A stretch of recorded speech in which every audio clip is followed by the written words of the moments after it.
C'est la deuxième, je crois. Allez. Bonjour à tous, c'est Vinek, créateur de contenu essentiellement sur Twitch, et après un peu plus d'1 an et demi de stream, je pense pouvoir vous apporter quelques tips pour progresser et vous faire un nom dans ce milieu ultra concurrentiel. Je vous invite donc très fortement à vous abonner à ma chaîne YouTube, à venir me follow sur Twitch pour assister aux sessions de gros gaming, de pro gamers, vous connaissez la musique, mais surtout participer activement lors des streams où on débat et on échange sur des sujets divers du monde des créateurs de contenu. Alors cette semaine, on aborde un sujet un peu... pas bon délire. Un peu triste, un peu... Bon, pas un bon mood. On parle bien évidemment cette semaine du vaccin contre la Covid-19. Ok. On parle bien évidemment de la motivation dans le stream.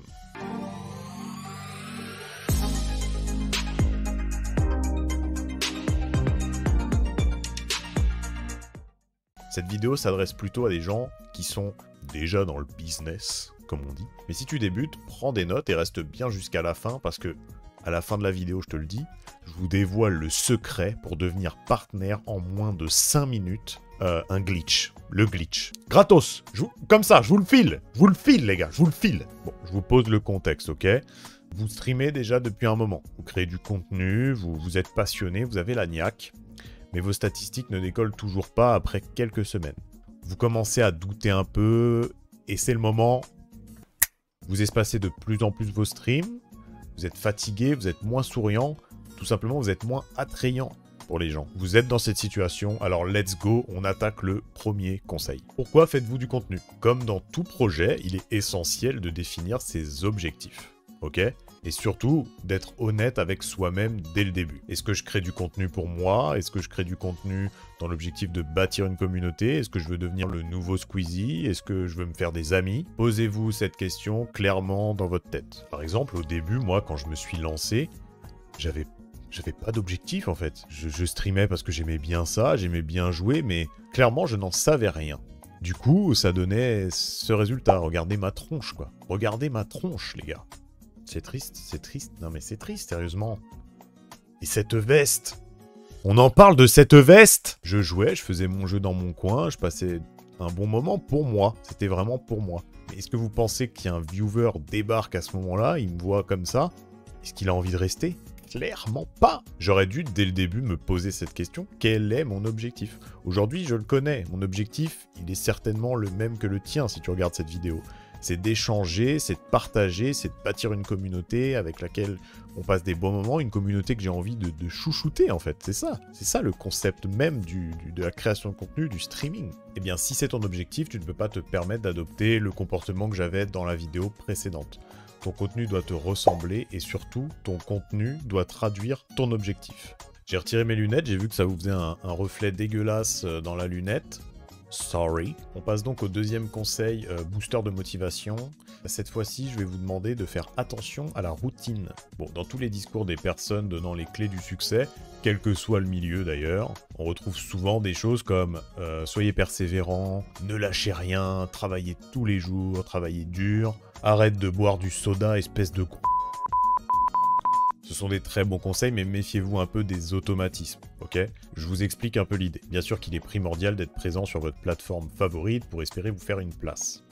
Mais ce n'est pas en lançant des streams tous les jours pendant 5 heures que vous allez être plus visible. Twitch ne fonctionne pas comme ça. Il n'y a pas de recette miracle. Mais moi, mon conseil, qui est un conseil d'ailleurs que vous retrouverez chez beaucoup de grands créateurs de contenu, c'est faites attention de ne pas tomber dans la spirale infernale du maximum d'heures de stream pour un maximum d'efficacité. C'est faux, ça ne fonctionne pas comme ça encore une fois. Alors, plusieurs raisons. La première, c'est qu'on s'épuise, tout simplement. C'est fatigant d'animer un stream, on s'en rend pas compte.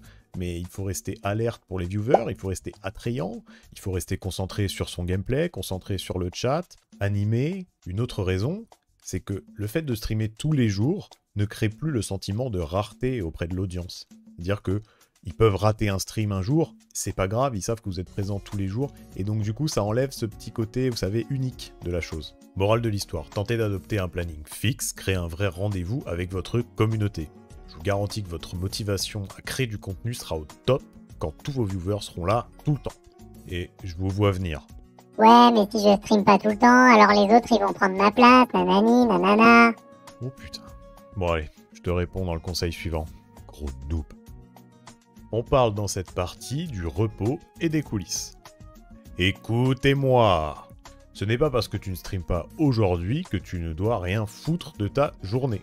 Bon, quelques jours, faut vraiment se reposer. Mais j'en ai parlé dans ma précédente vidéo. D'ailleurs, j'espère que tu l'as vu parce que tu vas me vexer, bordel. Mais profite justement des moments où tu ne streames pas pour t'intéresser à autre chose. Tu peux faire grandir ta communauté, bosser sur ton planning, bosser sur ton Discord, ou juste améliorer ta visibilité sur les réseaux sociaux. En fait, juste bosser quoi. J'aime bien l'image des coulisses finalement parce que c'est clairement ça. Tu vas faire un stream de 3-4 heures, c'est cool, mais derrière tu as autant, voire encore plus de taf. Ah, là tu vas voir l'importance de pas streamer tous les jours, etc. Là. Ouais. Au-delà des retombées positives que tu auras en multipliant tes canaux de diffusion, tu auras surtout une expérience complète du monde de la création de contenu, à savoir très riche, très varié, avec plein de choses à connaître, plein de choses à faire. Tu n'as plus la motivation de faire du stream, tu as la flemme, c'est normal vu que tu ne fais que ça. Consacre du temps à faire des publications sur Instagram, sur Twitter, sur TikTok, j'en sais rien. Intéresse-toi aux réseaux sociaux, c'est essentiel, déjà d'un, mais c'est surtout passionnant. Tu verras que ton sentiment de créateur de contenu monotage complètement blasé va vite disparaître.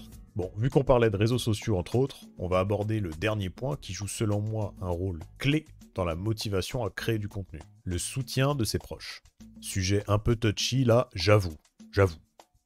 Bon, commençons dans l'ordre. On en a pas mal parlé en stream, et en fait je pourrais en parler des heures tellement je trouve ça incroyable et intéressant. Mais lorsqu'on se lance dans l'aventure de la création de contenu, c'est un peu comme si on se lançait et qu'on ouvrait sa boîte, tu vois. Ce que tu cherches, c'est finalement faire adhérer les gens, faire acheter ton produit. Ton produit, c'est ton contenu, c'est toi. Et pour ça, on a quelque chose d'extraordinaire aujourd'hui, les réseaux sociaux. Donc c'est très bien, on se dit let's go, je vais demander à mes potes de partager en story là mon contenu.